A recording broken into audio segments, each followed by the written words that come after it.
Dark Nexus. Tonight, it's Act 3, Chapter 122. So we're picking back up on the 14th of Chthona in the aftermath, still in the aftermath of the fight with the Bloodwind. We've got some larger decisions as a group to make in terms of, we're relatively proximal to Zur. It is only a matter of days away, and we know that there is the hope, at least, of some very badly needed resources being obtained and restocked there. But we also have the urgency of the Dream Quest floating as well. What are you all thinking about? Do you want to use this week to recoup and recover and push on towards Zur, or do you want to dive back into the dream? I know Gripper does. Well, no, I think we need to restock. The thought of Grip starting another combat 30 hit points down and having no healing. Dora's also concerned about the psychological toll all of this is taking on everyone, and would like to see that reinforced or buffered somehow before we venture back into the land of madness. And you're talking about like spending time. Specifically talking about making sure people are getting therapy. Yeah. Like Grip, who really, really need it. Yeah, he's in a bad way. Because we just don't, that's another edge we don't want to be riding. Yeah. What about Dabs? Yeah, if we could spend a couple of days with Dabs being able to prepare Lesser Restoration to help with some of this, that would go a long way. Yeah, instead of preparing defensive damage, spells. Right. Yeah. Sanity and charisma. And then I'm sure Vic has a different idea. What's Vic's thought? Well, I want to be very clear. Johnny the player is 100% on board with the idea that we rest up and get ready to do this because we are not in any shape. But Vic, the story of Vic still embraced in this madness of thinking that this is a dream, is just like, we'll just keep going, I guess, like we want to have fun. But if no one's going to do it, he's like, I guess this is not how the stream is going. Yeah. All right, so pressing on to Zur. Let me bring you back to the wonderful travel map you all haven't seen in many months in our real timeline here. You'll have the pleasure of first realizing, we actually are a fairly considerable way away from Thrushmoor, and we'll also have the pleasure, since I'm gonna move time forward a little bit here and actually move us ahead to Zur. So you'll have the pleasure of seeing your little token move a good third of the way down the Glass River to Zur. Do you see Zur on the map there? Where's the ship? Okay, there's the ship. I see the ship. Yep. Do you see where Zur is? Nope. No, where's Zur? Yes. Yep. All right. I was looking for a Z, but it's an X. I'm going to drag the ship up there so we can all have the satisfaction of watching it go. Maybe I won't have it crash into the mainland this time. For all the people like me out there, it's spelled X-E-R. Yes. And there it is. I missed it. How could you miss it? It was you're the one that wants it the most. I was looking into the microphone. Okay, so let's together tell the story of how the next it's only 3 days away from Zur. All right. So we're looking at a 3-day stretch of time here. Let me give you an overview of what you pass as you go. Beginning in the afternoon of the 14th, where we pick up here, is when you do start passing a number of ships periodically, encountering ships that seem to be crewed by very downtrodden people, overseen by small clusters of men in robes and faceless metal masks. These are the faith barges of Razmarin. These are priests of Razmarin, and these encounters first start out with a holler and a command to show your coin. And you discover from this process that as you pass Zur in either direction, this very expensive, precious metal coin has to be attached to the prow of your ship that you have to pay for, and you have to pay the artisans to attach it to your ship to indicate that you have paid your docking fees and your travel rights at Zur.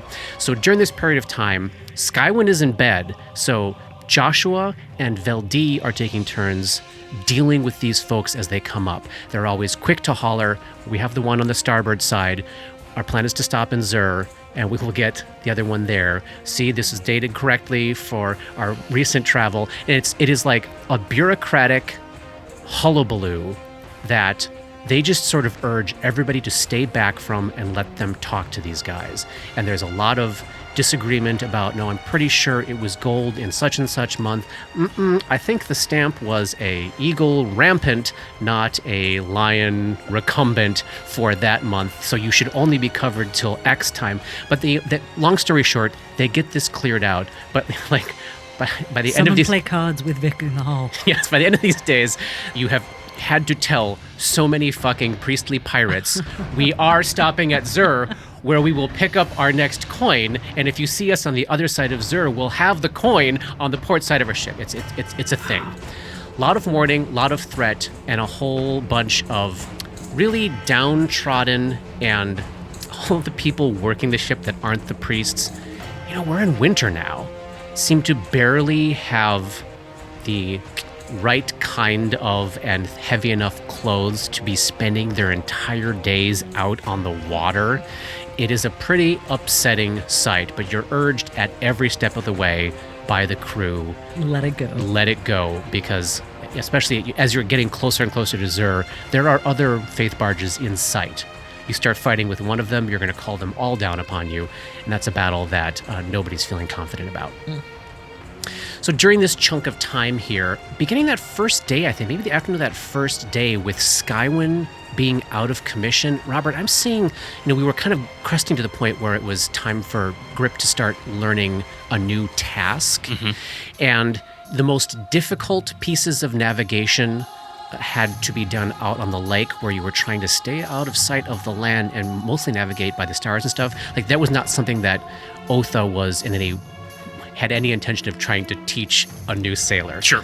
But those kind of things on the river, and especially in terms of how to watch the bed of the river, what you're specifically looking for, what clues she's taking off of how, maybe can they squeeze an extra mile out of this day's travel before dark, all that kind of stuff.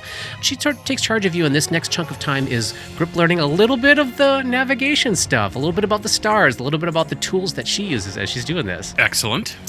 We know that Dora is spending time with the folks. I'm assuming she's using her diplomacy skill to help the general morale of the crew around here. It's really like trying to keep people's spirits up and moving forward. But I am also teaching Gosa to read.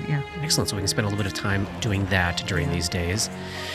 Dabs, Paul, you said Dabs is going to be focused a little more on, with a little window of time here, the lesser restorations, the healing spells, the things that can be useful, knowing that you're not going to have to stock yourself up for a foray into the Dreamlands. That's right. And keeping an eye on the river, keeping an eye on the wind, and consulting with who again? Who's in charge again? I think you would be spending in the morning hours with Veldi.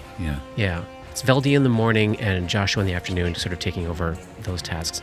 Tell me, Paul, does Dabwick catch sight through river sight of Neb and Ulf close to the river?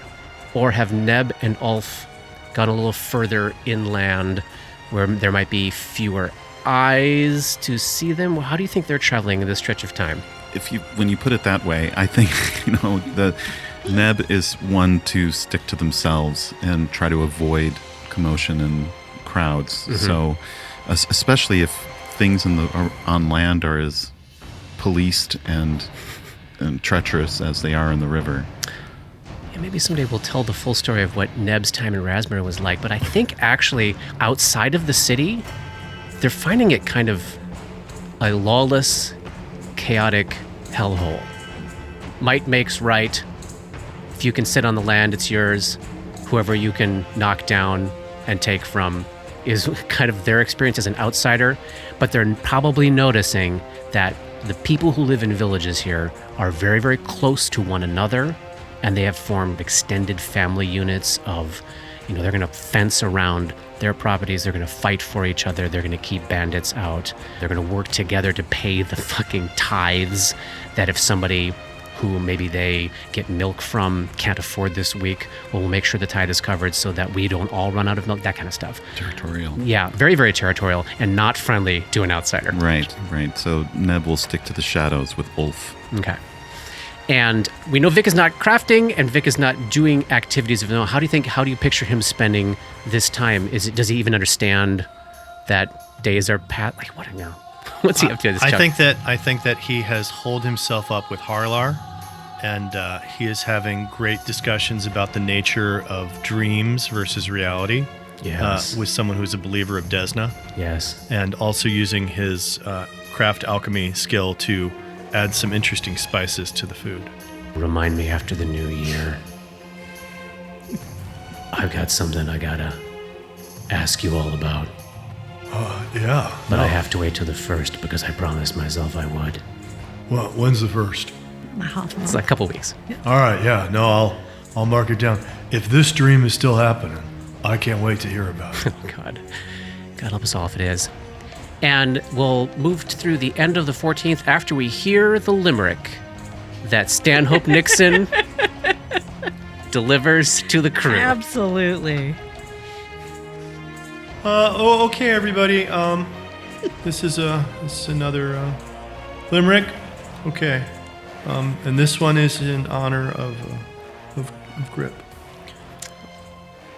From dream, they come to destroy the Cellin. The fate of all hands aboard, there's no telling. But we made them drown, one by one, all cut down. For Vadrek and crew needed killing. All right. Well, that's your best fucking one yet, if I do say so myself. Little smile on his face. Yeah. 15th passes similarly, except more fishing boats than faith barges this day. The whole area is seeming more vibrant, more filled with life. You are closer to a city, and you can see evidence of that around you. I rolled a 10 for yesterday's profession sailor check. Oh, excellent. All right. So that was my first day of learning something new. So. Oh, yes, we got to check on it. So that he didn't fail, but I mean, maybe he did. I don't know. But not as much of a home run as some of the other days. Excellent. During the course of this day, fewer faith barges, although they still happen. The 16th passes similarly. Let's check in on... We know as these days are passing, I'm not so worried about the sanity damage taken to the backup characters and to anyone in the party except for the Gripper. Hello. Because they have enough that can be tended to in a matter of days. Here, we'll roll off Mike for that. But I would like to make a couple of rolls for the Gripper to cover this little stretch of time here, just so we see exactly where he's at and how it ends up. And can we also use Lesser Restoration? We can. Can we do that for everybody? Do you want to just do that later? Let's just focus on Grip right now. Yes. Okay.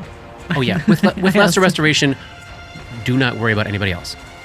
It's done. It's taken care of. Everybody else's sanity damage is gone. But Gripper has enough that we have to look at. So Gripper could get a Lesser Restoration on the 14th from Dabs. Why don't you roll that up, Polly? 2 points. Down to 10. On the 15th, he can sit down in the morning with, shall we say, Stasi? I think so. All right. He seems to have had good luck with Stasi. Let's roll that up for Stasi. 19. Very good. The Gripper's down to 5, and that is what they carry with them into really the beginning of this learning about the navigation, I think. Okay.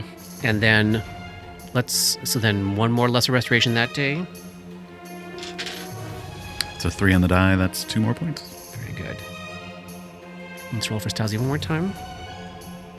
Oh, 13. Sorry.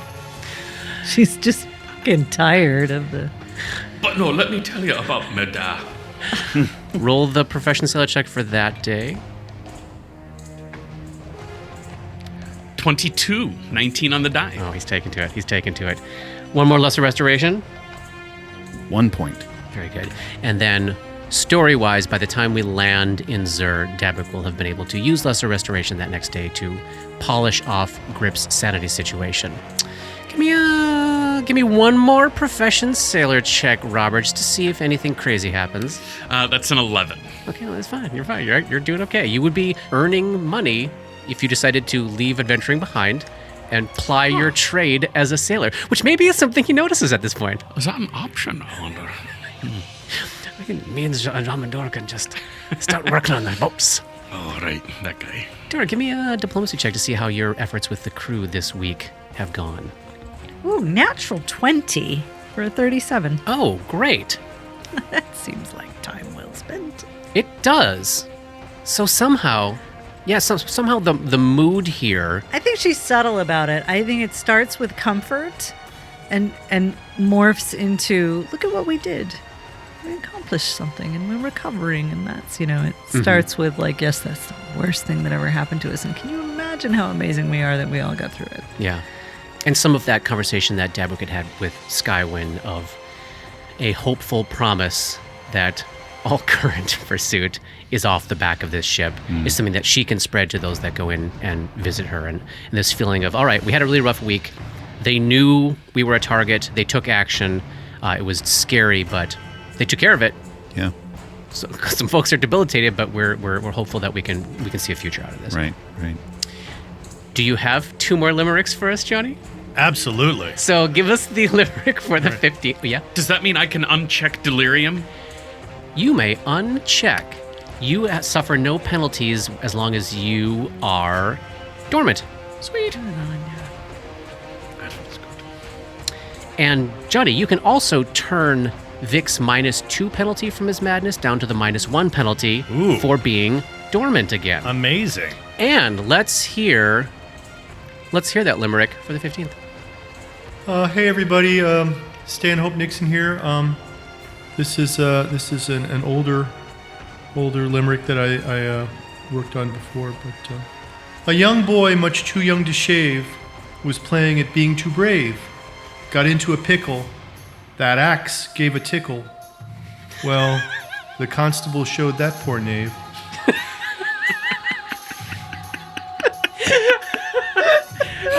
Do I get the sense that someone is very specifically being buttered up in this period of time? No. This is literally like, these are just older ones of like he's been sitting on. They're he's just been in sitting his on book. Yeah, these are things that he's written long before now. Okay. And then give us one last one to carry us to Zur. Next was the fisherman's daughter. No blood they promised, no slaughter. They swore to no cuts, no if and or guts, as they held her down deep underwater. Oh, Jesus wow. Christ. Oh, that's a fucking dark one. A little window into his soul. into his history. Into his history. Of what he saw. Mm-hmm. Yeah. Oh, so this is a blackmail effort. No, this is just extortion. You're letting write what you know. Vic and Grip know what you witnessed. It's perfect.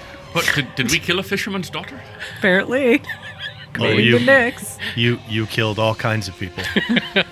Huh. I like the one 2 days ago better. And then on the 17th, you finally catch sight of Zur. It's a fairly decently sized small city of close to 10,000, built between the river as its southern border and a low kind of Pennsylvania ridgeline on the north side, if you can picture that, protecting and sheltering it a bit from that direction. It is a gloomy looking place. The majority of the houses that you can see from the river are low and squalid and poorly constructed. The streets are muddy ruts. There are broken windows, trash, and a lot of flags. From every single building, a flag flies. They are these vertical banners, purple on top, gold on the bottom, with this looming dead-eyed golden mask glaring from the purple field. You can see gangs of men in robes of different colors and blank metal masks of different metals stalking through the streets, and everyone gives them a wide berth. And the tallest building in town is this looming golden structure about 3 or 4 stories taller than everything else around it, obviously the Church of Razmir. At the harbor, every dock is flying the Razmiran flag at its end and is crawling with robed, masked priests, waiting to meet vessels. So, as we arrive here, and with Skywyn unable to tend to what her part of what she would normally do, and you all having some pretty specific needs as far as equipment you're trying to find goes, you're going to be needed to head out into the city, and it's one that you're completely unfamiliar with and have no connections to in a country legendarily hostile to outsiders, so it is time for a skill challenge to help us tell the story of your morning in Zur. Let me set this up for you. Are backup characters available? Nope, this is the main group. So the primary goal here will be to find the supplies and equipment that you hope to secure, especially since some of the things on your list are not really common in this part of the continent, like Dan Bongs for grip if you're still thinking about trying to find those. And some things are either a tad high level or off theme for the location, like restoration. So it's a little tricky. Zur is technically a small city based on its size, but because of the corruption and oppression and its isolationist nature, it actually acts closer to a small town in terms of Pathfinder settlement rules. The value limit of item availability is lower than usual. What this city can afford to buy is a little lower, and there's a hard limit of 4th level spells when it comes to what the public can obtain. So the secondary goal of our skill challenge is to hunt down these things in a limited time frame while avoiding drawing yourselves into any danger or drawing any consequences down onto the starling. So like our big skill challenge in Thrushmoor, this is going to be broken down into a few pieces. We called them events back in chapter 72. We'll call them phases tonight. Each one of you will need to make a phase check for each phase. Question. Yeah. Is the obtaining of the new coin we need, is that part of our day, or is that being handled by... That'll be handled by them. Yeah. Gotcha. So, here's how we're going to score things at the end of each phase. If you get 4 successes, awesome job. You moved forward efficiently and effectively. If you get 3 successes, success, but at a minor cost. You've drawn attention to yourselves in a way that you either don't realize, or perhaps word starts to spread in your wake. Whoever failed will suffer a -2 circumstance penalty on all event checks moving forward. This will be cumulative. If you get only 2 successes, success but at a higher cost, everyone in the party gets -2 on all events checks moving forward. If you get only 1 success, you all get that -2, plus you will have drawn a fight down on you. You will find yourself in a battle with a group of priests of Razmir. If you survive that fight and do so without killing any of them, we can continue the skill challenge. Oh my God. Once. But if you kill anyone or you get this result a second time, it's the same as getting 0 successes. And if you get 0 successes in any phase, you're run out of town, and the Starling will be banned from ever sailing Razmiran waters again. Shit. We'll also... So we'll track your overall process. That's terrible. Based not on specific victory points like last time, but on how many of these consequence thresholds you managed to avoid ever hitting.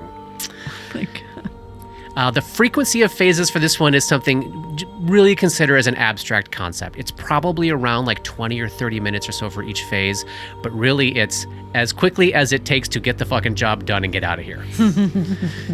So like we're used to, a phase check will typically be a skill check or an ability check, maybe others. Once you've picked what you're rolling for each phase, for this challenge, I'll actually tell you your DC, so you know what you're trying to hit. The DCs are based on the CR of this challenge and how much of a stretch or not the skill you've proposed is in terms of its usefulness at accomplishing their goal. So you'll define your own phase check like usual. And if you have access to certain spells or class abilities or racial traits that can grant you a circumstance bonus, I can throw you a +2 or a +5 for a significant one. And sometimes maybe even a certain spell or ability might result in an auto pass. We saw that happen last time. I think when Paul, you used like water elementals to put out a fire, right? Mm-hmm. Like sometimes something like that might do the trick. So you know there will be 5 phases. Each of you will be making 5 rolls total. Your characters, of course, don't know that, but I'm sharing that with you because it's a game. Sorry, one other question. Yeah.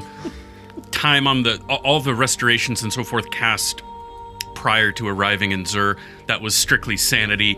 There has been no movement on the charisma damage Charisma yet, damage correct? is gone. Oh, it's gone? Yep. Okay, thank you. You can make all the diplomacy checks now. Good. Well, I was thinking more for potential intimidate. Oh, okay. Yes, you were able to, even without Dabwick being able to prepare a larger amount of lesser restoration, you would have healed that. Cool, thank you. Overnight. So here's a few restrictions for this challenge. These are going to mostly apply. Mostly apply to Johnny since he's the one with most of the skills, but I think they're going to hit Katie too. Each individual can only pull off one single diplomacy check. The timeline is tight and you will be in a hurry, so each of you can spare the time to effectively make the kind of connections, learn motivations, ask the right questions, listen appropriately only once in this challenge. But the idea is... Not per phase, for the whole challenge. For the whole challenge. Gotcha. I'm assuming that you're using your diplomacy skill throughout, and that's what's going to allow you to progress with this. But just you've got to, at one point you can decide, all right, I'm going to focus in and I'm going to really give this person or this situation the attention it deserves and the time it deserves. I'm going to take that time here to make it happen. My idea for bluff is that if you ever try it and fail it as a phase check, it's out of the running for future use by anyone in the party because the word spreads ahead of you that the strange foreigners are liars. So use it at will until you fail. And then for intimidate checks, there are supposed to be, which I don't really bring into other skill challenges, but there are supposed to be negative consequences for using intimidate in any non-combat setting. There's backlash, essentially. So the idea here is the later you use it in this exercise, Robert, essentially the closer you use it to the moment that you skip town, the less you have to worry about backlash. Gotcha. So use it with impunity in phase 5, if it makes sense to do so. But if you use it in any earlier phase, all DCs in the following phase will be 1 higher. And that's whether you succeed or fail. Correct. Copy and that'll stack. But we'll also say that in any phase where an intimidate check is made, if a diplomacy check was also attempted by someone else and they hit their DC, you can get rid of that penalty.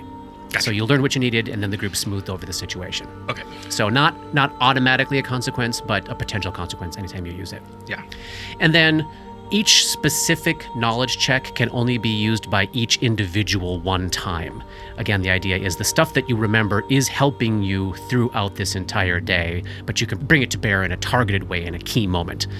Otherwise, it's just your knowledge is just floating around, helping you in a general sense. So 1 time for any knowledge checks, 1 time for any diplomacy check. Bluff, you use at your own risk, and intimidate will have negative consequences going forward. Yeah, 1 time for each knowledge check. So Yeah.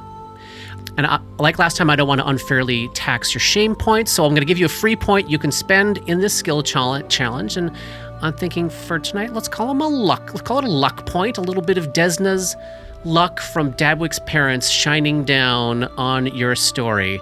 This won't be a simple action point, but your choice of either +5 to a roll or a roll with advantage.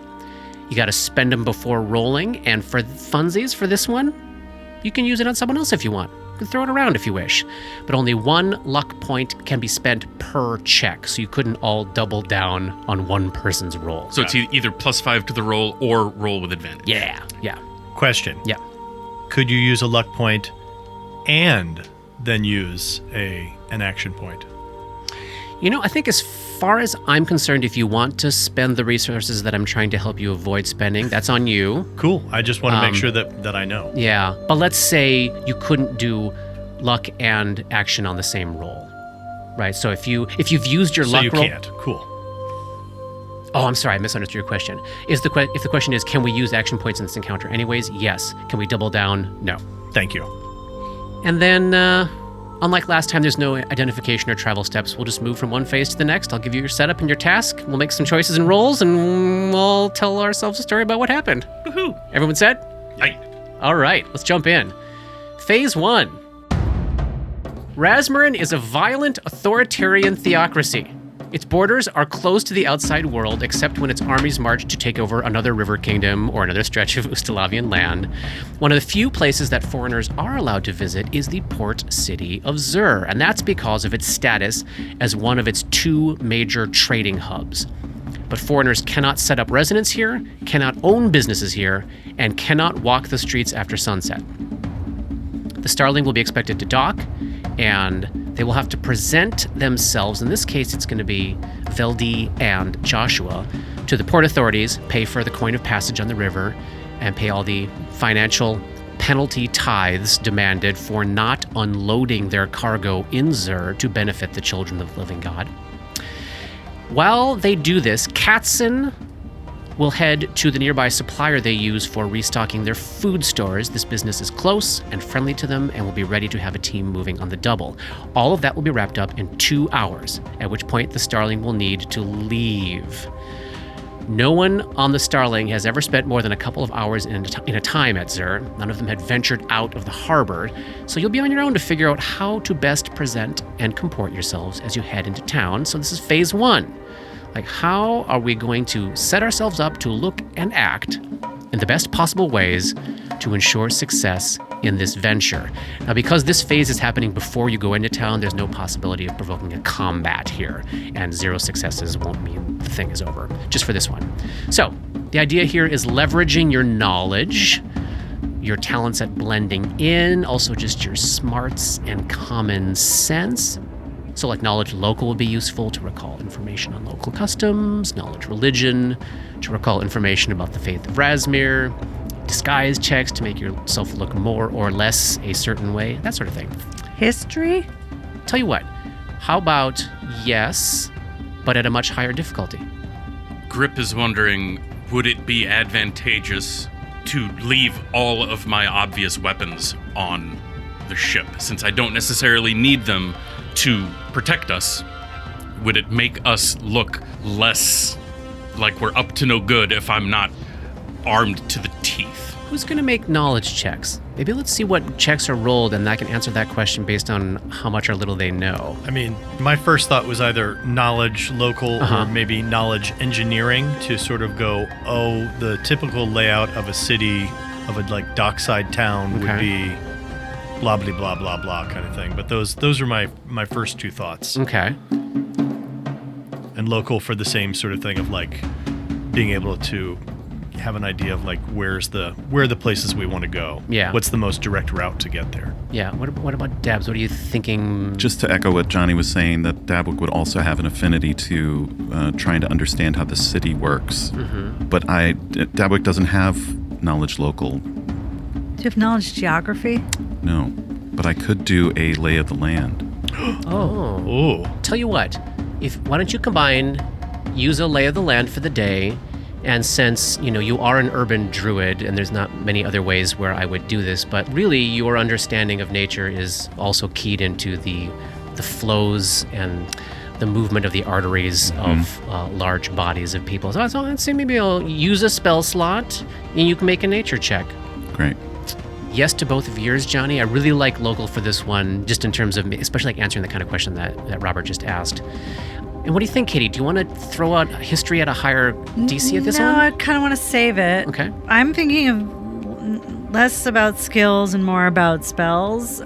Is like detecting thoughts to sort of anticipate what the right answer to a question is. So we're still not in town yet as we think about this. This is still like getting ready to go in. But yes, definitely useful later. Then I'm very limited in what I can do until we're around people. So it might have to be knowledge history at the higher DC. Okay, all right. Why don't we start with those 3 knowledge checks, and then Robert, you can make a decision about what your checks need to be after you start to hear some of this stuff. Okay. And then start to put together for yourselves in your head an idea of, okay, so I know this thus it means I might look this way, or I might help Grip look this way, or I might ask Grip to do blah, blah, whatever. I'm going to pop an extract of Tears for Wine. Okay. To increase my skills. Pop it. And that lasts for 10 minutes per level, so that should last a fair chunk of the skill challenge. I'd like to use Burst of Insight right before I make this check. Fair. And we're going to have Dabs cast Lay of the Land. Mm-hmm. Great. So, Johnny, your DC is going to be 19. Paul, yours is going to be 24. Katie, yours is going to be 26. Go ahead and make those rolls. Let's start with the lowest DC. Johnny, there, I assume you hit your 19. Oh, no, I rolled a natural 1. Oh, my God. But it's not an automatic. For a total of 13. Okay. Which means that I'm like, do I spend my luck point to try to hit the place? The luck has to be used beforehand, but you could use action, and you can use inspiration. No, inspiration was already used on this. Already used? It's already used on that, so that's... So do you want to blow an actual action point? Not a great way to start. No, to be -2 behind everything. But I mean, it makes sense that like literally it's like, what do we know about this place? Almost nothing. Nothing. Yeah. We know nothing about this place in terms of local knowledge. But, you know. So Grip is asking this question. He's floated this question out. Should I bring my weapons into town? And Vic is I'm gonna blow one of my actual action points on this because there's a 1 in 6 chance. Yeah. There's a 2 in 6 chance. We get 2. We roll 2 now, right? Oh, that's true. It's true. Oh, that's right. So there's all right. Let me knock this down here. This is the moment where I traditionally yell, "Throw your resources away!" Down to 6 of 9 action/shame points now. All right, let's see. A 3 and a 6.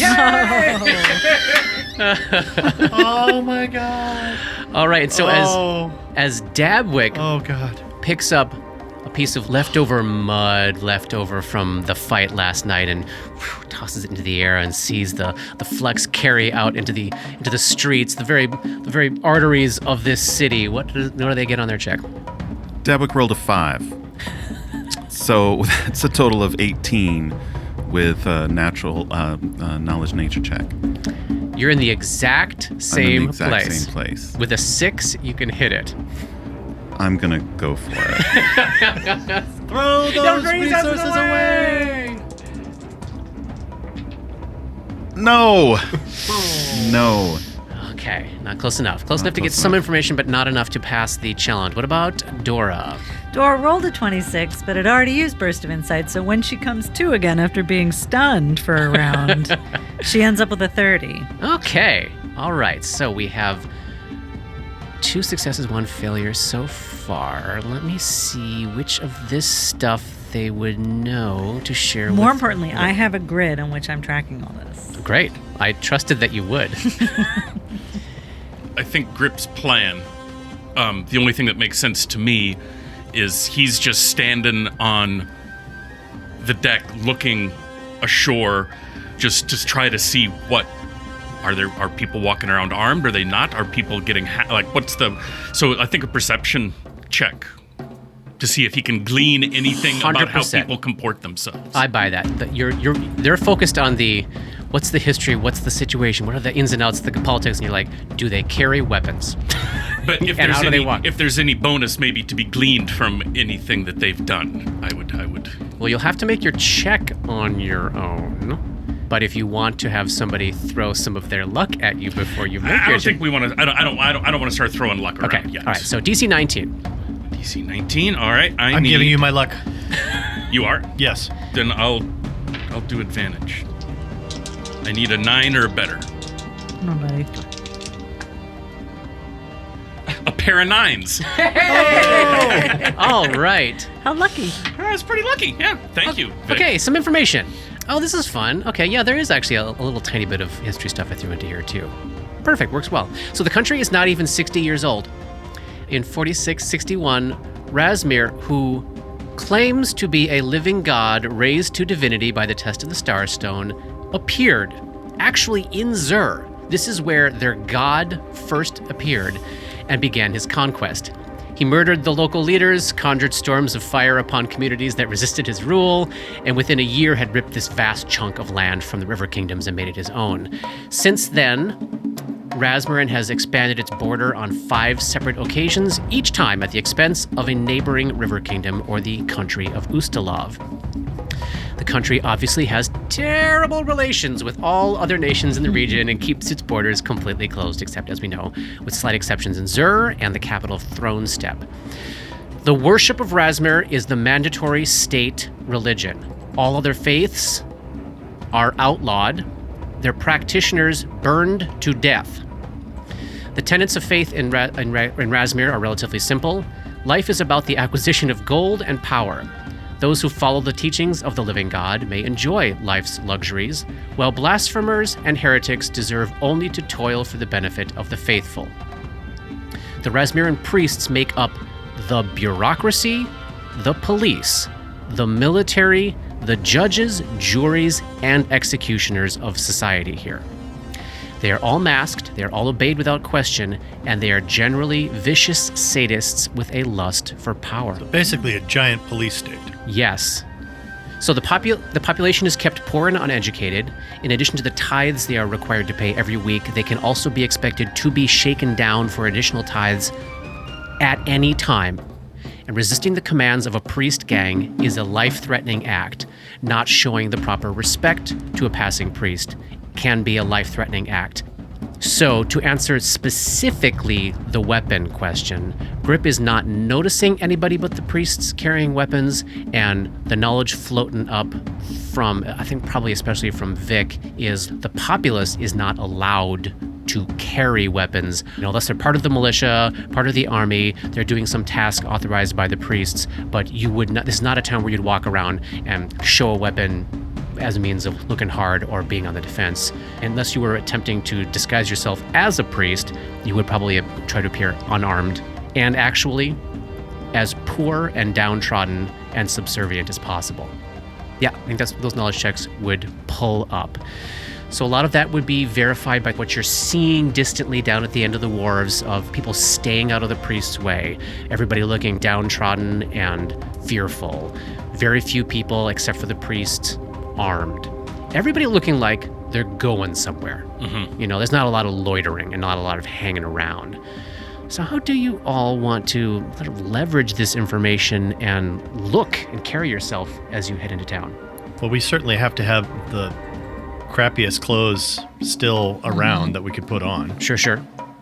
So that would be one thing we could do. And do you think you would set aside the magic armor and stuff and just go in clothes? Or would you try to cover and conceal armor? Conceal like braces of armor and stuff. Actually, I wouldn't. I'd take them off and just use mage armor. Yeah, trickier question for like especially I think Grip and Vic. I think Grip will definitely leave weapons. Okay.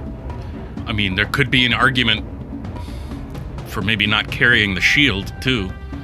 Anything that will help us avoid a fight. And what other resources do you have on hand in terms of changing appearance or changing... What about that cap? Should I maybe wear that cap? I was going to suggest you could wear the cap, and I can use Alter Self to change into a humanoid. I also have a limited Alter Self, but I was thinking more using that reactively, like if I draw attention that is unwelcome, I can use that to suddenly be someone else. If you don the cap there, Robert, Grip will look like, you probably would pick human in this case, a small human child, and you can carry all of your stuff, and it would not look like you have any weapon. It disguises the stuff, yes, too. It does. That might be the best thing to do for him, if no one else feels like they want to wear it. Yeah. I guess let's say this. I don't think it would, because it doesn't make something not be there. So not like let's say a no shield. Weapons and no shield, but you could wear your armor. It would make your armor look like clothes. Okay, that's fair. And it would make a pack look like a dirty sack or that kind of thing. You know what I mean? Yeah. Yeah. Okay. So you've got fists and armor, no weapons, no shield. Correct. Great. Okay. Cool. Polly, you're gonna have Dabwick do change 1,000 faces. Yeah. 1,000 faces, change into humanoid form. Human. Yeah. Mm-hmm. Yeah. And no need to carry a druid staff and stand out. Right. So Single flag. Leave the flag aside. Precious flag. But the Cloak of Elven Kind is a sort of a blend-in kind of magic. It sure is. Is that something that they can keep on them? Yeah, absolutely. I forgot that you're the one wearing that. Yeah. That's cool. Mm-hmm. So then Dora doesn't really require much in the way of equipment. I'm casting mage armor before I leave. Yeah, and then you're covered. And then I'm covered, but I do want to make sure that I have scrolls and the spell book concealed on me somewhere. Yeah. In the event that, maybe I shouldn't wear those vestments. Oh, interesting. Oh boy, that's a lot of stuff that I have that stands out. Yeah, I mean, for all of us, like all of our cloaks of resistance, are those things that are going to stand out? They would look really fancy. Okay. All right. So Grip can wear his because the magic would make him not look fancy, right? Mm-hmm. Does that mean like rings of protection, amulets of natural armor, are we like? I think you can get away with those. Okay. Yeah. Without forcing an automatic disguise check. Sure. Yeah. I feel like I can cover the belt of Constitution. I agree. Yeah. And the headband of alluring charisma. Yeah, probably can't. Hooded cloak, but not the eyes. Not the eyes, no. In terms of my mithril chain shirt, since it is so small and so like thin, is that something that I would be able to like do a stealth check and like wear underneath rags and stuff? Or I think you can wear it under clothes, and if we get into a situation where you're closely examined, then we can worry about that then. But okay. Yeah, I think you can avoid automatic detection. Okay. Then I think I'd probably do that and probably still try to carry the alchemical torch just like tucked in. What the fuck is that? Nobody knows what that is. Yeah. But no vestments. Okay. So then you don't have to worry about bringing your spell book and scrolls and stuff. Yeah. You're going to be reliant on your own brain. Okay. Extracts?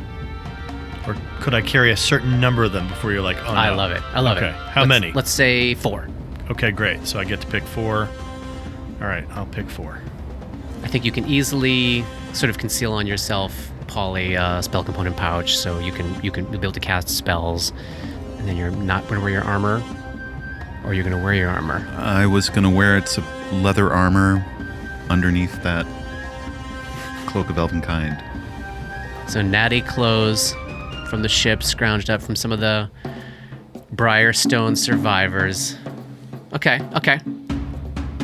I hear the cloak argument. The Cloak of Elvenkind does a lot of heavy lifting to avoid casual detection. Right. We'll see how things go. Okay. Okay, here are the 4 extracts that I'm taking. Yeah. Invisibility. Perfect. Tears to Wine. Yes. Identify and Shield. Oof. Heading out into town? Heading out into town. With dabs at a -2. Awesome. Okay. Great start. So, our group of 3 adult humans and their child head out down the docks into Phase 2. You pass the mobs of blue-robed priests in silver masks swarming the docks. You pass the commercial strip right at the harbor's edge, kept spotlessly, authoritarianistically tidy. Rasmir banners flying over every door. Gray-robed priests in iron masks walking in pairs from door to door, probably shaking businesses down. Downtrodden mercantile types in unusually threadbare clothing moving quickly from place to place, avoiding or, you start to note very, very quickly, bowing to every priest that they pass. One tall priest in a red robe with a gold mask just standing in the middle of the square down there, staring at everything around him. This living kind of big brother figure watching everyone. And once you get off the main harbor area, you can see how quickly the faint illusion of prosperity falls apart as the cobblestones give way to these muddy, ruddy streets that you notice from the outskirts. The well-kept businesses give way to something closer to hovels. There's a general gloom and despair increases. There seems to be businesses in and amongst the squalor, but there is no recognizable signage. It seems as though the only signage allowed in the city is the purple and gold banner of Rasmir hung on every structure. This is Phase 2. Figuring out exactly where the heck to go to obtain the goods that you're looking for. The idea here is about leveraging your ability to dig up information, make choices based on the knowledge you have, scout out, notice little clues. So obviously the social skills could be useful, perception for sure, maybe some knowledge skills, maybe some profession checks, things like that, just to kind of get the brain juices going. All right, so this seems like Dora's specialty, diplomacy. Yeah, it could be. Especially since you're starting from what do I even look for? Yeah. What kind of place would even have the things that I know must exist somewhere? Yeah. And you were talking about leveraging detect thoughts when you do this. Mm-hmm. Yeah. I feel like I have to give that a +5 circumstance. That is incredibly useful. I'm also going to use skill. a 3rd level slot to do it. Okay. Because, mainly because none of the other 3rd level spells that I have might possibly be useful, but also just as I want to kind of push the DC up. All right, so Katie's thinking about diplomacy for Dora. What other ideas we got kicking around here? Perception makes the most sense for Dabwick. Okay. I think that's the only thing Grip could do. I don't see how there's another skill that... There's no one to... I mean, it's too early to start intimidating. Yeah. Plus, I'm a kid, so there's probably maybe a penalty when he does try to intimidate. Oh, I got an idea. Yeah? Let's see if this makes any sense to you or you're interested at all.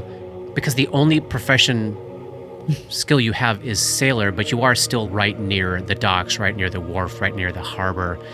Maybe there's like knowing who to talk to, recognizing those guys look like they're probably stocking up a ship with XYZ, or maybe even just knowing enough of the lingo to kind of ingratiate yourself to somebody. Yeah, I mean, that's Might be a lower... It's a lower check. Like it's a +5 instead of a +10 for perception. But I'd probably give you a lower difficulty. Well, think about story wise. I mean, story wise, I'd be game to do profession sailor. Okay. Yeah. Right. And what about Vic? Thinking about this area and thinking how it's got to be downtrodden and stuff, but if there's some kind of like black market type of thing, it has to be hidden away from the Razmiran priests. Yes. So, and there's actually no signs on doors, and anywhere where a priest is, everyone's going to be doing their own thing and like, yes, sir, yes, sir. So what I'd like to do is I'd like to take my extract of invisibility. Okay. And then roll stealth to literally be walking around where no one sees me, no one knows that I'm there, following the patterns of what people are doing until I find some likely thieving black marketeer kind of people, because they too do not want to be tithing any of this stuff. No. So it's in their best interest to take the deal. Here's some money. We all go our separate ways and then get out of here. It's a great idea. That's really fun. So then, so Dora is taking some time here to do some talking, which it seems like maybe Grip is going to be doing as well. So then maybe the two of you, Dabs and Vic, are working together. Dabs, help me find people carrying this kind of stuff or moving in this certain way. Oh, I see over there, great. You make some quick decisions on who do I follow while Dabs is looking around. Where do I... Okay, so Vic has got on the way, maybe like, do I see anybody carrying any potions? Like they're going to bring it to a boss or a priest, or they just came from a chapel, they can keep their eyes peeled that way. I like it. All right. How many phases? 5. Does it make sense for me to cast invisibility on you so that if you have to extend it longer, you can then have your own extract when we're apart? 100%. Okay, I'll blow a second level spot for that. I think what we'll just do is we'll just use you can use the +20 to stealth checks from the invisibility to make your stealth roll. All right, let's start with Dora. So detect thoughts going and +5. diplomacy. And remember that if we want to use any luck or throw luck around, that has to be decided before we roll. So I'll always tell you what your DC is before you make any roll. So I think in this case, Dora, this will be average difficulty. So you're looking for a 24 here. Okay, I do not need luck. Nobody give me any. Can't believe I just said that out loud. I haven't rolled yet. Okay, natural 20. Yeah, all right. For a 42. Wow. If that helps. Nice. All right, flying colors. Let's do Gripper then to the small child, buddying up to the sailors on the docks. Let's see. So the whole idea of this one is trying to ingratiate yourself as one of their kind. Let's give you the easy difficulty, 19 on this one. Okay, which probably is still hard. I mean, that's a 14 on the die. Okay. I'm going to use my luck and roll with advantage. Okay. Desna smiles down briefly on the child. A 2 and a 12. Oh. So that's a fail. All right. Let's do Dabwick's perception check. I think this is average here, 24. 15 on the die, plus 17. Okay, you're minus 2. Minus 2. Yeah, fine. You're fine. And I think, Johnny, since you're specifically looking for black market, which is fun, I would put it at the challenging difficulty, but it doesn't matter because there's no way you're not going to pass this. But for fun, go ahead and roll your check. DC 26. That is a 34. There we go. So what happens here? We know Dora succeeds with flying colors and she's detecting thoughts. How does she picture this chunk of time going for her? And what messes up with Grip's check?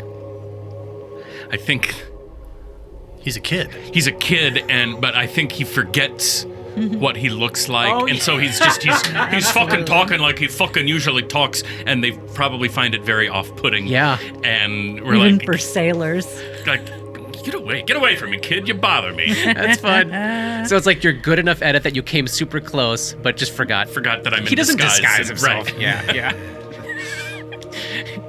Dora's approach is kindness and commiseration in order to, she's careful, but she just fucking aced this check. So I think she can identify from the way people talk, like how to route the conversation. Is it worthwhile to spend a couple minutes comforting or commiserating with someone and then leading into the ask? Yeah, and because she knows what they're thinking, she has got them wrapped around her finger, and she knows when, like you're saying, like when to actually extend herself emotionally and when to just move on to the question. And cool. And how is Dabs? Is this like a Dabs standing stock still, eyeing all the places? Dabs moving around. What's Dabs up to? Undeterred by the the failed roll from before, Dabwick is carefully observing the arteries of the city and trying to make sense of who goes where for what and when. Yeah. And Vic, so this is a success, and I think you do get keyed into sort of that other artery, like you're talking about the flow of goods that may either be illegal or needs to be kept under wraps. I think that he sees like some like basically street urchin type kids that are like runners. And like he tags one of them and sees them and it's like, okay, that kid is up to no good. I'm going to follow that kid. Yeah, this town's Maeve, you find. Yeah, well, or just like, I mean, they're like, who's going to be able to move around with the least suspicion? A bunch of kids, like, they're going to be less likely to be murdered straight up than an adult, and they've got nothing and no power, so they're being used as mules to carry things back and forth and stuff. And that's great. And so he finds one and then sees where they go and sees when they get something, and then they go back to where they're like, where there's stuff. Yeah. And finds a place. Okay, cool. So I think it would be Grip who's able to suss out before learning much more that you basically secure mundane equipment like healer's kit supplies, torches, oil, 45 feet of rope and stuff. There are multiple general store type places in the harbor district that the sailors are going to. And you also dig up the locations of a couple other places kind of close to the temple. Yeah, I mean, you got the piece of information that kind of anybody could figure out. Like, how do I get just normal stuff? Do I have a penalty then next time? Yeah, -2. -2 for whatever the check winds up being. Yeah. Gotcha. Okay. And then this is probably a combo of the rest of you with those successes. So the thing like buying and selling weapons and armor proves to be a lot more complicated than you normally expect it to be in like kind of a fantasy world like this, because regular citizens are not allowed to buy forge-made weapons unless they are members of the army or a local church-sanctioned militia. But you do pull up the name, and maybe this is what Dora pulls up. The name of, there's this dwarf named Stigmar Cunibald, who runs a smithy, pays his tithes, attends services daily, stays on the good side of the priesthood, but also occasionally sells weapons to people who promise that they are planning to make the pilgrimage to Thronestep to join the Holy Legions. Right. Like, as long as I know the truth of your heart and where you're going to bring this weapon for the best use of the living God, well, it would be sacrilege of me not to give you this weapon to fight for the living God. So it's like that. Finding magic items starts to get a little complicated for a city swarming with priests, and I know Johnny Meadowise knows this, but I don't know if the rest of you do. Healing magic is shockingly rare, and the people that Dora especially talks to give a sense of it almost never being used, like almost like the average person has barely ever been witness to it. And those that do talk of it being used refer to it as as expensive and, notably, temporary. Good God. So some people talk about a priest here or there that might make use of a holy relic to enact healing, which Dora interprets as, you mean a fucking wand? Yeah. But by and large, it sounds like Razmarin is a place more of folk remedies than clerical healing, almost as if the clergy of the living God doesn't have access to divine magic. Maybe he's not a god at all. So minor healing potions along with like alchemical supplies can be scrounged up, but you've got to know which chemists keep a small stock of actual healing brews under the counter and won't sell out their customers to the local herald of the eighth step. You hear of a woman called Dalla Varus, who grew up on the outskirts of the Exalted Wood and claims to have seen some shit that would get her burned if she spoke it aloud, but she's known to be sympathetic, especially to women who come to her in need of help. And then for divine magic items, this is where Vic and Dabs help each other out. I just noticed a thing. Check that out. I follow this kid. Hey, kid, where the... So like scrolls and wands for divine magic items or even higher level potions, they're just almost unattainable for the average person. They're mostly kept at the temple, available for purchase by members of the priesthood. Or maybe you might find a family in town that's been around since before the living God came. Maybe there's some old stuff like hidden away. Like maybe some families, as long as you know who to ask and you're in the direst of straits, might be able to part with such things if their tithing obligations are taken care of for them. And then arcane magic items are a little easier to come across. They're sold with about as much frequency as you could expect in an otherwise poorer than average city. Just you got to find the right place to buy a scroll or a wand. The trick seems to be that you've either got to be a priest of Razmir to buy an arcane item, or be able to come up with a convincing story as to why you've got the cash on hand to be able to afford an arcane item. Part of public life here involves selling out your neighbors for opportunity or survival, so everyone is very practiced at sussing out the lies of people who are claiming, oh yeah, no, I've paid all my tithes, but I still need this scroll of blah-de-blah. So you figured out where and how to get your hands on supplies, but no matter how careful you are in Zur, you cannot avoid at least one tangle with the priesthood. Phase 3. You're starting to put together your plan of what order you're going to tackle your shopping trip, minimizing the travel time, avoiding overly scrutinized areas, when a quartet of first step acolytes cuts you off as you're about to exit an alley. Now, these fascist punk teenagers in white robes and iron masks carrying metal clubs high on their own power, they move in to shake you down, and not just for a simple tithe, but for all of your wealth. Now, these punks would be no match for you in a straight-up fight, but if you were to start a straight-up fight with these kids, you'd certainly draw the eyes of commoners passing by, and likely the trio of gray-robed priests down at the corner. This is Phase 3. Surviving a brush with the priesthood quickly, quietly, and non-lethally, and in as unflashy a manner as possible. That's the rub, isn't it? That's the rub.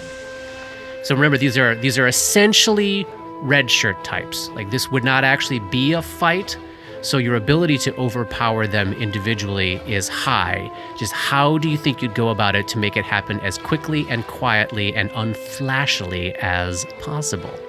I have some options. From flashy to only a little flashy.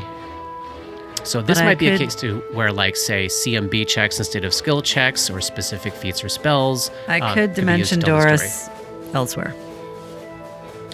Extraordinary flashy, but we're not there anymore. I would like to make an argument for a knowledge religion check. Okay.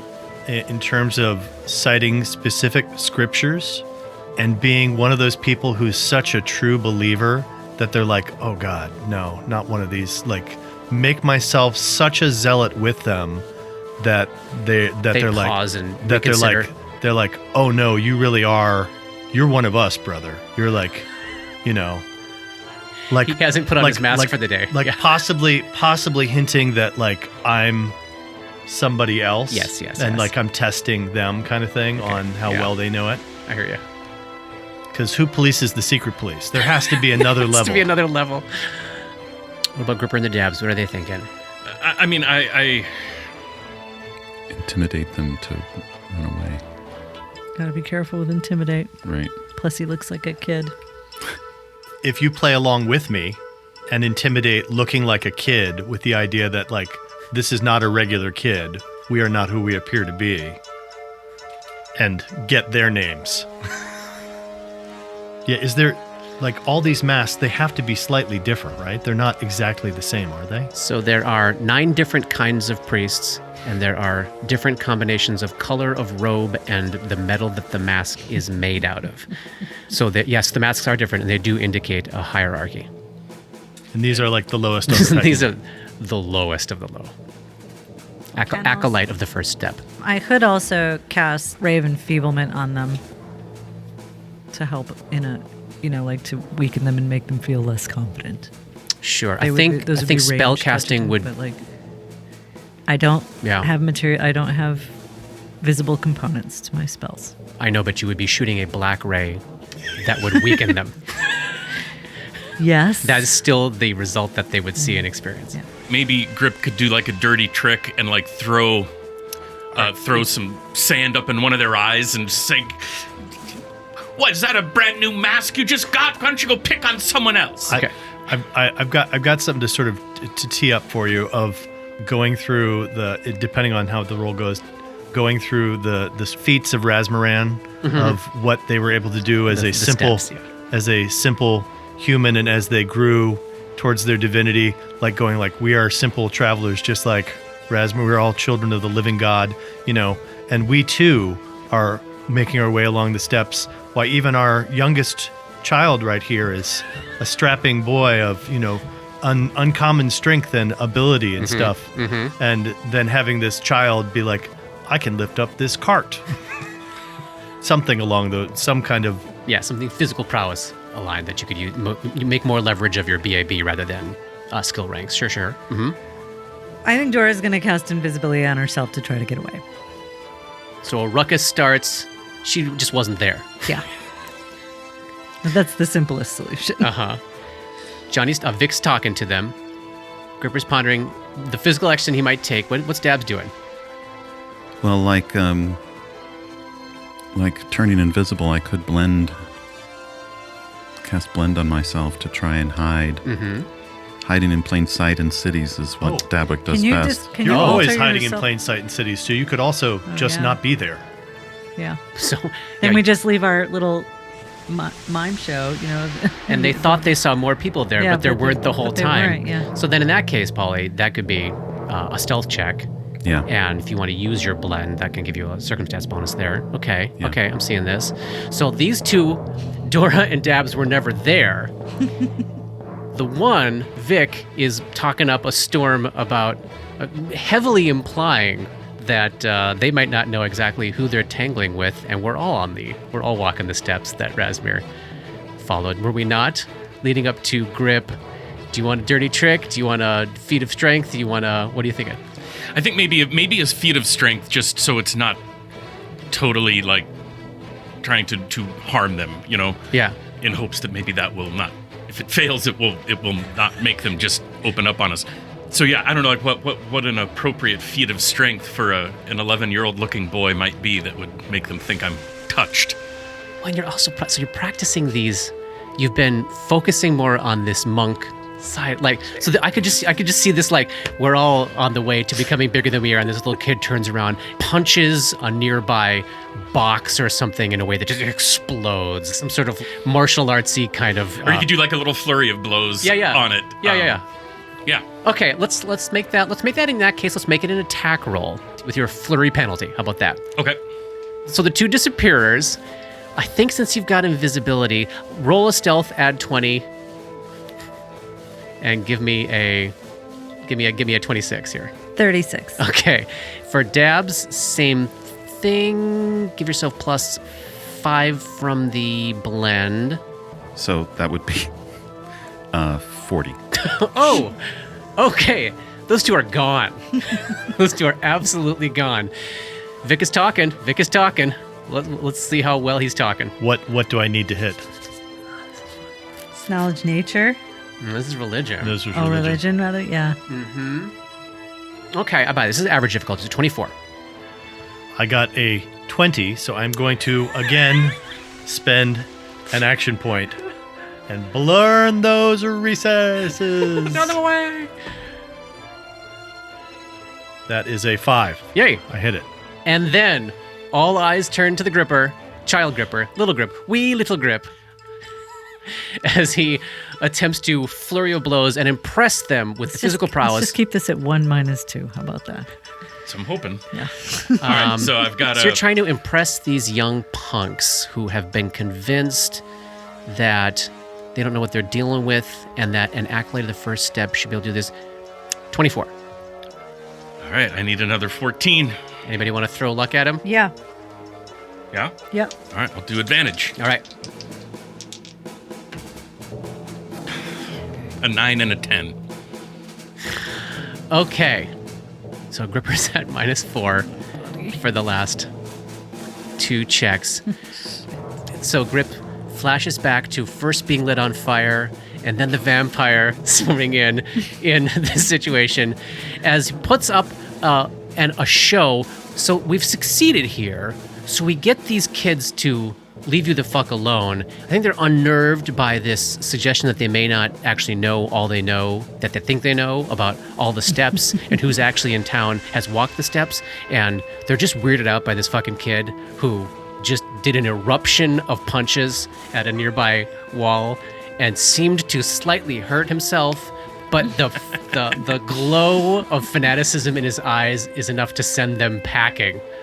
There's going to be, people are talking about this weird kid cursing like a sailor at the docks, pretending it knows how to do a fucking judo kata and broke his knuckle. The song will be sung of this strange foreign child for years to come.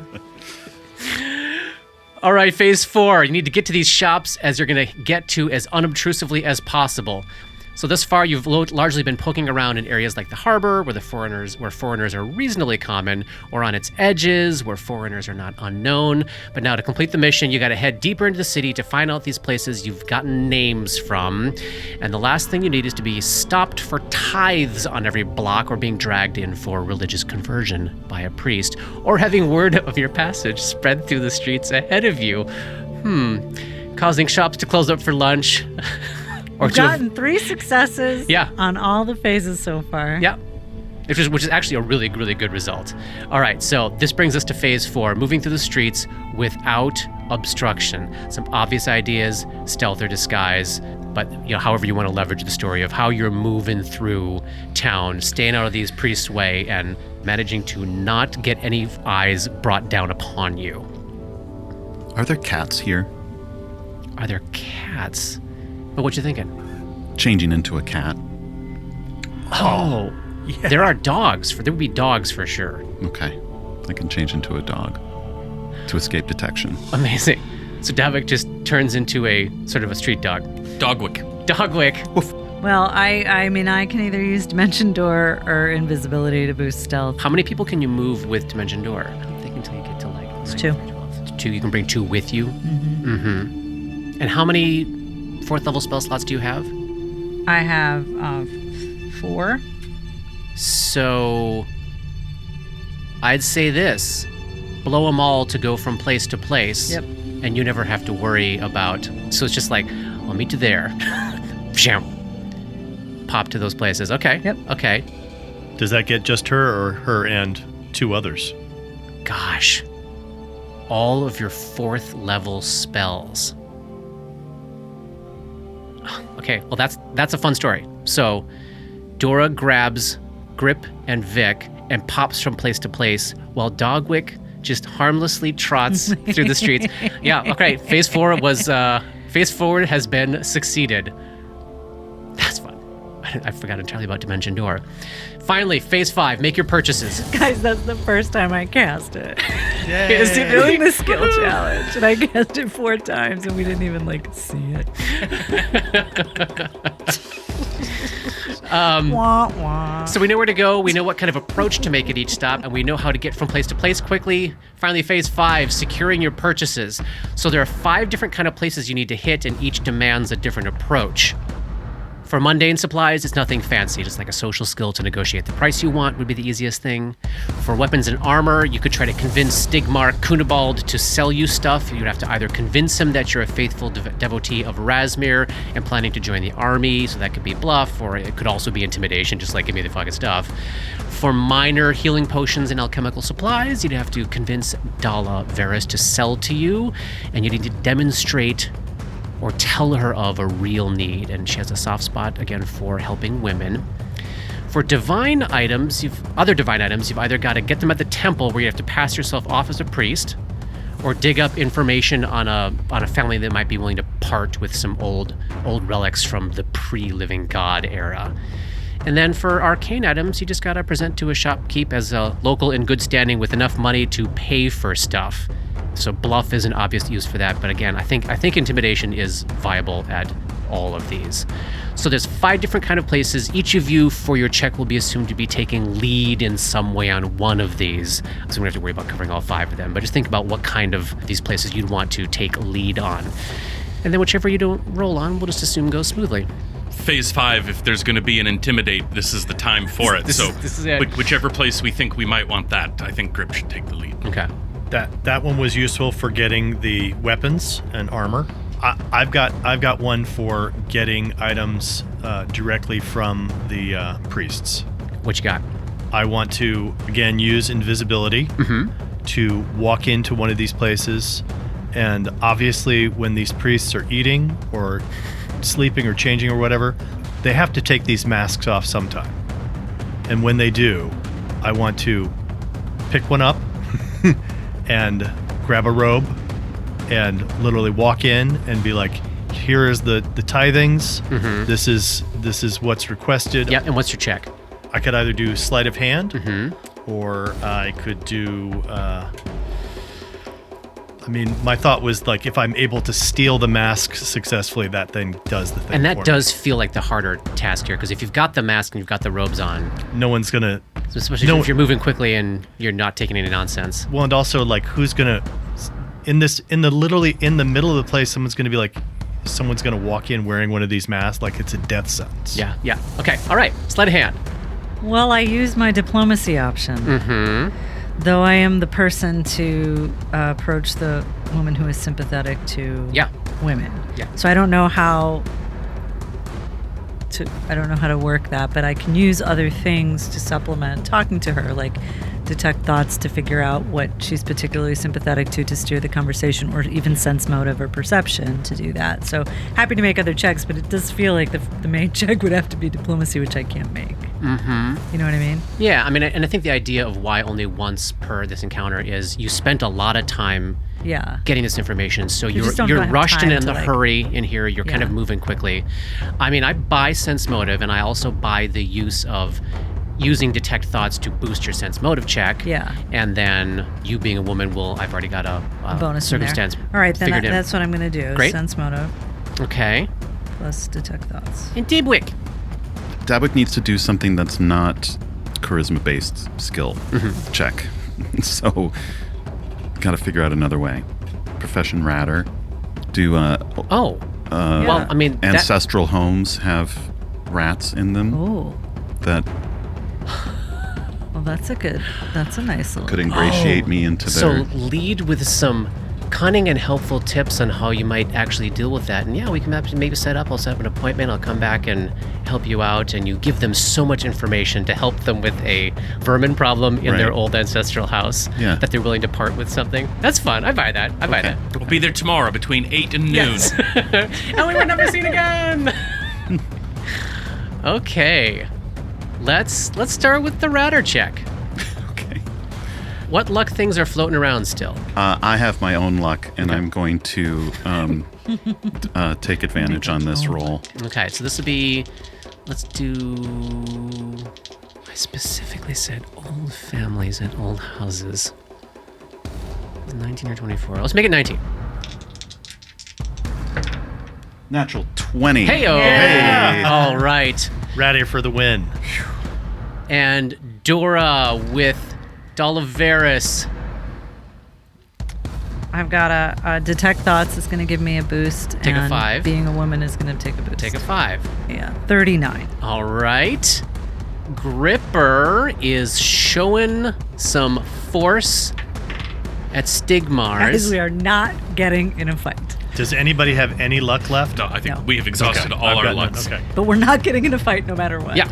Now, I think would there be so Yes. looking as I look, Yeah. is there a penalty to my current intimidate check, looking like a child? Then if right at the moment where he knows intimidation needs to happen, if he takes that hat off for like a split Okay, second. sir. Yes. Okay. Oh my god. Okay. That's fun. All right. So what I'll do is I'll knock your difficulty down to easy. So 19. You gotta hit a 19 with your -4 that you're sitting on. But you on, can buddy. use action points on this since there's no more luck to be spent. So you said I've got a -4, so I'm at a +7, and you said it's a 19. 19. Yeah. So I need 12 or what is that? A higher. 12 or higher. Come on. 16 on the die. Hey! And Vic, let's find out what happens when he attempts to steal some Holy Priest of Resmir ware. All right, so sleight of hand, but I'm assuming I get some kind of advantage with an invisibility extract. Let's give you 5 for that. What's my difficulty? Your difficulty is 24. All right. Oh, should I make it 26? Hang on. No, I said 24. Okay. And I got it's going to be a 20. That's a 24. That's it. I rolled a 19. Plus 5 is a 24. Fantastic. So you Just managed made to. it. So some priest goes to take a shit, and you steal his mask and his robe. Quickly go around the corner to where the priests all have to buy divine goods, get exactly what you're looking for, and you make it. And drop it back off. Drop it back off. You get your hands on all of this. Dora dimension doors you back down to the harbor while Dogwick is racing back through the streets out to the ship just in the nick of time. Let's see, you made it to the end. You were not run out of town. You never had a tactical combat with a group of priests. You made it to the end with at least one party member not sitting on an ongoing circumstance penalty. You only had one person with that. All right, so this means we'll be able to make purchases up to whatever amount you are willing to spend, given the amount of cash I know you have on hand. We'll take care of that shopping offline. That's the end of chapter 122. We will carry on finally with some supplies next week. Thanks, y'all. Excellent. Yay! Good stuff. Could spend 2 action points. Totally worth it. Dark Nexus is produced by Plug & Hum Productions. This podcast uses trademarks and/or copyrights owned by Paizo Incorporated, used under Paizo's fan content policy. This podcast is not published, endorsed, or specifically approved by Paizo. For more information about Paizo Inc. and Paizo products, please visit paizo.com. That's Paizo.com.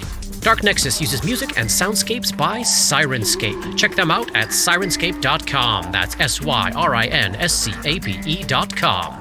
Opening and closing themes, along with additional music composed by Rob Kauzlaric. Artwork for Dark Nexus is by Matt Wahlquist.